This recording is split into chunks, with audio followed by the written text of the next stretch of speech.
In this question, a square wire frame with side A and a straight conductor carrying a constant current I are located in the same plane. The inductance and the resistance of the frame are equal to L and R respectively.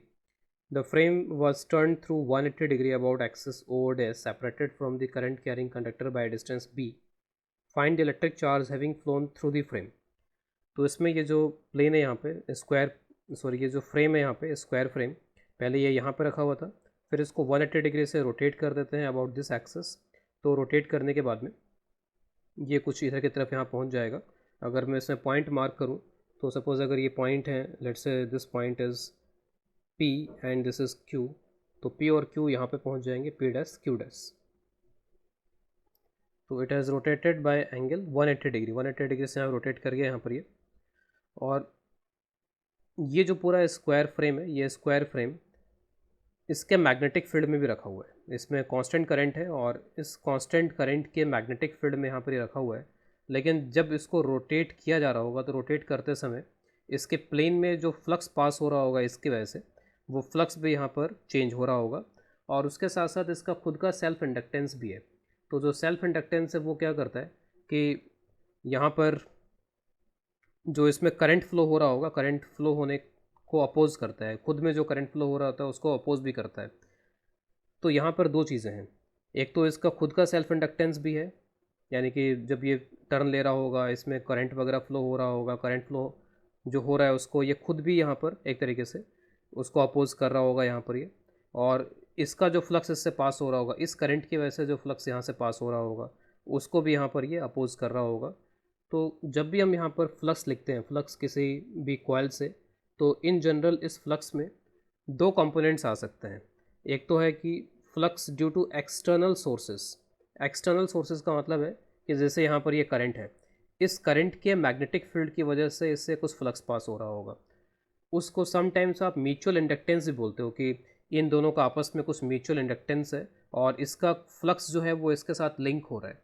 तो एक coil का flux दूसरे coil के साथ link होता है तो that is known as mutual inductance, या उसको आप बोल सकते हो कि flux due to external sources. और एक फ्लक्स होगा यहाँ पे खुद की वजह से, सेल्फ, जो खुद में करंट यहाँ फ्लो जब होना स्टार्ट हो जाएगा इसके अंदर तो वो भी इसके अंदर एक फ्लक्स जनरेट करेगा। तो flux due to external sources plus flux due to self. तो फ्लक्स ड्यू टू एक्सटर्नल ये वैसे म्यूचुअल इंडक्टेंस है, लेकिन मैं म्यूचुअल में इंडक्टेंस में नहीं जा रहा हूँ क्योंकि उसके बारे में यहाँ पे कुछ लिखा हुआ नहीं है और उसमें जाने की जरूरत भी नहीं है हमें यहाँ पर। तो म्यूचुअल इंडक्टेंस भी आप कैलकुलेट करके ये फ्लक्स बता सकते हो, लेकिन अगेन फ्लक्स ही बताना है तो हम उसमें क्यों जाए। तो फाई सेल्फ, सेल्फ को आप एल इंटू आई लिख सकते हो। तो एल यहाँ पर है इसका सेल्फ इंडक्टेंस और आई वो करंट है जो इसमें खुद के अंदर फ्लो हो रहा है। तो ध्यान दीजिए आई इसका खुद का करंट है, आई इन स्क्वायर लूप या स्क्वायर फ्रेम, स्क्वायर फ्रेम में जो खुद का करंट है वो खुद का करंट यहाँ पर आई है। तो फ्लक्स में यहाँ पर चेंजेस आ रहे हैं और फ्लक्स में चेंज का जो रेट होता है उसी को ईएमएफ लिख देते हैं यहाँ पे। तो ईएमएफ कितना इंड्यूस हो रहा होगा यहाँ पर, तो ईएमएफ इज, ये आप बोल सकते हो कि ये जो मैंने लिखा है वो इन जनरल भी ट्रू है। इस क्वेश्चन में तो हम अप्लाई करेंगे इसको, जो ये कुछ लिखा जा रहा है this is in general true, this are general expression. E is equal to minus d five by d t. उसके बाद में अगर मुझे इसमें करंट बताना है कि करंट कितना होगा, तो अगर ईएमएफ आ गया तो ईएमएफ से आप इसमें करंट बता सकते हो आई कितना होगा। तो I is equal to E divided by जो ये लूप है उसका रेजिस्टेंस कैपिटल आर यहाँ पर दिया हुआ है, तो ई डिवाइडेड बाई आर। तो this will B minus one by R D five by d T. Ultimately हमें यहाँ पे चार्ज फ्लो कैलकुलेट करना है कि चार्ज कितना फ्लो हो रहा है इसमें। तो चार्ज फ्लो कैलकुलेट करने के लिए करंट को टाइम से मल्टीप्लाई कर दिया जाए, तो आई मल्टीप्लाइड बाई डी टी, ये छोटे से टाइम में कितना चार्ज फ्लो हुआ वो आ गया और ये इसके बराबर हो जाएगा minus d five by are.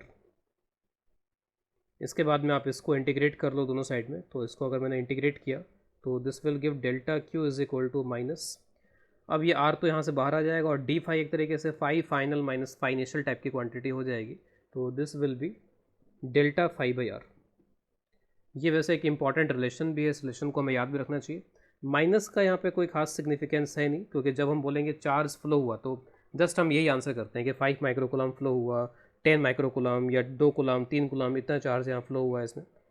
Just charge flow किस डायरेक्शन में हुआ है, तो जिस डायरेक्शन में अगर मान लीजिए हम बोलते हैं कि इधर अगर पॉजिटिव चार्ज फ्लो हुआ है तो कोई ये बोल सकता है कि इस डायरेक्शन में होता है नेगेटिव चार्ज फ्लो हुआ है। तो या तो आप पॉजिटिव चार्ज के टर्म में बोल देते हो या नेगेटिव चार्ज के टर्म में बोल देते हो। तो इस माइनस का कोई खास यहाँ रेलेवेंस नहीं है, जस्ट हमें ये बताना है कि चार्ज कितना यहाँ पर फ्लो हो रहा है। तो हमें इस माइनस साइन से घबराने की ज़रूरत नहीं है, जस्ट हमें फ्लक्स का चेंज निकालना है कि यहाँ पे फ्लक्स में कितना चेंज हुआ divided by the resistance of this loop. अब फ्लक्स जैसे मैंने यहाँ पर स्टार्टिंग में लिखा था कि फ्लक्स में यहाँ पे दो क्वांटिटीज़ हैं।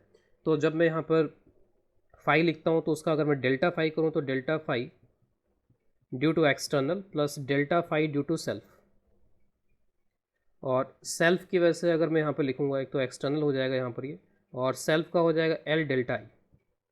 अब यहाँ पर आप देखो कि पहले यहाँ पर ये रखा हुआ था जस्ट, तो जब हमने इसको रोटेट करना स्टार्ट किया होगा तो उस टाइम पे यानी कि रोटेट करने से पहले इसमें कोई करंट था नहीं, यहाँ जा करके स्टेबल हो गया। तो स्टेबल हो जाने के बाद में अब इसमें फ्लक्स चेंज होना बंद हो चुका है, अब इसका मोमेंट हम नहीं करा रहे, तो फाइनली भी करंट यहाँ पे जीरो हो गया। तो स्टार्टिंग में भी करंट यहाँ पे जीरो था, जब ये इस कॉन्फ़िगरेशन में पहुँच गया तब भी करंट जीरो है। इन बिटवीन यहाँ पे करंट फ्लो हुआ होगा जिसके वजह से चार्ज फ्लो हुआ होगा। लेकिन अगर मैं इनिशियल और फाइनल की अगर मैं बात करूँ तो डेल्टा आई यहाँ पर जीरो हो जाएगा, as I initial is equal to I final is equal to zero. इस स्क्वायर फ्रेम में इनिशियल और फाइनल करंट यहाँ पर जीरो है। इनिशियली भी कोई करंट नहीं था, फाइनली भी यहाँ पे कोई करंट नहीं रहेगा क्योंकि फ्लक्स में चेंज होना बंद हो जाएगा। तो इसका मतलब है कि हमें जो एक्सटर्नल की वजह से फ्लक्स में चेंज आया है बस वही देखना है यहाँ पर। तो अब यहाँ पर इस पे कॉन्सेंट्रेट करो कि एक्सटर्नल की वजह से फ्लक्स में जो चेंज आया है बस उस चेंज को बताना है कि चेंज कितना हुआ है। अब जैसे अगर मान लीजिए कि आप इसका एरिया वेक्टर, तो एरिया वेक्टर अगर मान लीजिए कि आप इसका ऊपर की तरफ ले लो और मैग्नेटिक फील्ड तो यहाँ पर इन्वर्स हो जाएगा। किसकी वजह से? मैग्नेटिक फील्ड एक्सटर्नल सोर्सेज की वजह से, और एक्सटर्नल सोर्स यहाँ पे ये वायर है। तो इस वायर की वजह से जो मैग्नेटिक फील्ड आएगा वो इन्वर्ट्स इस तरीके से आएगा। मैं एरिया वेक्टर को सपोज यहाँ पर आउटवर्ड ले लेता हूँ, इसका जो एरिया वेक्टर है उस एरिया वेक्टर को मैंने यहाँ पर आउटवर्ड डायरेक्शन में ले लिया। आप चाहो तो इनवर्ड भी ले सकते हो, आउटवर्ड भी ले सकते हो, कैसा भी ले सकते हो यहाँ पे, क्योंकि एरिया वेक्टर हमारी मर्जी पर डिपेंड करता है कि हम किधर उसको लेना चाहते हैं यहाँ पर इसमें। तो यहाँ पे area vector is taken in the outward direction. Initial flux अगर आप यहाँ पर देखोगे तो वो नेगेटिव हो जाएगा क्योंकि ये बी और ए का जो डॉट प्रोडक्ट होगा वो नेगेटिव हो गया एक तरीके से। लेकिन बी यहाँ पर लगातार चेंज होता जा रहा है, यहाँ पर कुछ बी है, यहाँ पे अलग बी है, यहाँ पे अलग बी है, मैग्नेटिक फील्ड चेंज होता जा रहा है। तो हमें इंटीग्रेट करके यहाँ पे इनिशियल फ्लक्स निकालना पड़ेगा। तो इनिशियली यहाँ पर इस एरिया से जो फ्लक्स पास हो रहा था, आप इसको φ1 बोल दो कि φ1 फ्लक्स पास हो रहा था। अब उसके बाद में जो एरिया वेक्टर अपवर्ड्स था, अब उसको जब मैं इस लूप को जब मैं यहाँ पर रोटेट करूँगा तो एरिया वेक्टर भी उसके साथ साथ रोटेट होता जाएगा। जब लूप यहाँ पर 90 डिग्री रोटेट करके ऐसे आ जाएगा तो हमारा एरिया वेक्टर इस डायरेक्शन में हो जाएगा। तो वो हमेशा ऐसे चल रहा है, एरिया वेक्टर इधर ऐसे है, फिर जैसे जैसे लूप टर्न लेते जाएगा उसके साथ साथ एरिया वेक्टर भी यहाँ पर टर्न लेता जाएगा। जब लूप 90 डिग्री रोटेट हो जाएगा तो एरिया वेक्टर ऐसा हो जाएगा। उसके बाद में फिर एरिया वेक्टर यहाँ पर ऐसे नीचे की तरफ घूमता चला जाएगा। तो एरिया वेक्टर यहाँ पर क्या हो जाएगा, एक तरीके से area vector here will be in the inward direction. तो एरिया वेक्टर भी रोटेट कर गया। बी तो अभी भी इन्वर्ट ही रहेगा क्योंकि बी तो हम इस करंट की वजह से ले रहे हैं यहाँ पे। तो बी मैग्नीट्यूड वाइज तो चेंज हो गया, यहाँ पे हर जगह पे अब अलग अलग बी होगा। अलग अलग बी होने की वजह से फ्लक्स अलग अलग हो रहा है यहाँ पर इसमें। तो बी और ए, अब के बाद जो फ्लक्स आएगा वो पॉजिटिव आएगा इसमें। तो जो हमने साइन यहाँ पर लिया उसके हिसाब से ये फ्लक्स नेगेटिव आएगा और एक तरीके से ये जो फ्लक्स आएगा वो पॉजिटिव आएगा। This flux will be positive. तो ये जो डेल्टा फाई एक्सटर्नल है ये phi final minus phi initial हो जाएगा। और इसको अगर आप देखो तो φ2, ये सिंपली मैं इसमें φ2 माइनस φ1, φ1 ऑलरेडी हम यहाँ पर नेगेटिव ले रहे हैं इसमें, तो पहले से माइनस लगाने का मतलब नहीं है। φ2 माइनस φ1 एक तरीके से यहाँ पर ये phi final minus phi initial है, लेकिन मेरे को पता है कि φ1 यहाँ पर नेगेटिव है। तो एक तरीके से आप इसको ऐसे बोल सकते हो कि φ2 मैं अगर मॉड यहाँ पर यूज़ कर लूँ कि φ2 और इनिशियल जो फ्लक्स है जैसे उसका आप मॉड ले लो, तो दोनों फ्लक्सेस को आप यहाँ पे जस्ट मैग्नीट्यूड वाइज ऐड कर लो, वही क्या हो जाएगा, आपका चेंज इन फ्लक्स हो जाएगा। तो कुछ लोग इसको इस तरीके से करते हैं कि पहले वो φ1 निकाल लेते हैं, उसमें लिमिट वो यहाँ से यहाँ तक की रखते हैं, उसके बाद में फिर φ2 अलग से निकालते हैं, उसमें लिमिट वो यहाँ से यहाँ तक की रखते हैं, यहाँ से स्टार्ट किया और यहाँ तक इंटीग्रेट किया। लेकिन ऐसा करने की ज़रूरत नहीं है, आपको सिंपली यहाँ से लेकर के यहाँ तक का टोटल फ्लक्स निकाल लेना है। ये जो पूरा रीजन है, इस पूरे रीजन का फ्लक्स आप जस्ट मैग्नीट्यूड वाइज कैलकुलेट कर लो और वही आपका यहाँ पर डेल्टा फाई का आंसर बन जाएगा। तो अलग अलग φ2 φ1 निकालने की ज़रूरत नहीं है इसमें, जस्ट आप टोटल फ्लक्स यहाँ से लेके यहाँ तक का डायरेक्टली कैलकुलेट करो, दोनों को आपको मैग्नीट्यूड वाइज बस ऐड कर देना है। तो फ्लक्स कैलकुलेट करने के लिए ऑब्वियस है कि यहाँ पर अब क्योंकि वेरिएशंस हो रहे हैं मैग्नेटिक फील्ड का, तो एक्स के साथ सपोज ये एक्स डिस्टेंस यहाँ पे ले लिया और ये dx, ये एलिमेंट ले लिया यहाँ पर, रेक्टेंगुलर एलिमेंट, इसमें फ्लक्स हम कैलकुलेट कर लेंगे। तो फ्लक्स जब मैं इसमें लिखूँगा तो फ्लक्स यहाँ पर अगर मैं इसको डी फाई लिखता हूँ तो D phi is magnetic field कितना हो जाएगा, तो मी नॉट कैपिटल आई और डिवाइडेड बाई 2 πx, ये तो हो गया आपका मैग्नेटिक फील्ड। अब उसके बाद में इसका एरिया, तो एरिया हो जाएगा a इंटू डी एक्स। तो ये हो गया फ्लक्स इसके थ्रू, और टोटल जो फ्लक्स होगा, फ्लक्स बिल्कुल यहाँ से स्टार्ट करके यहाँ तक का पूरा, तो उसके लिए लिमिट्स, तो यहाँ से लेके यहाँ तक का डिस्टेंस b और ये डिस्टेंस है a, तो ये डिस्टेंस आपका हो जाएगा b माइनस ए, और ये b उसमें ये ऐड कर देंगे तो यहाँ से टोटल डिस्टेंस हो जाएगा b प्लस ए। तो b माइनस ए से लेकर के b plus A, this is the total.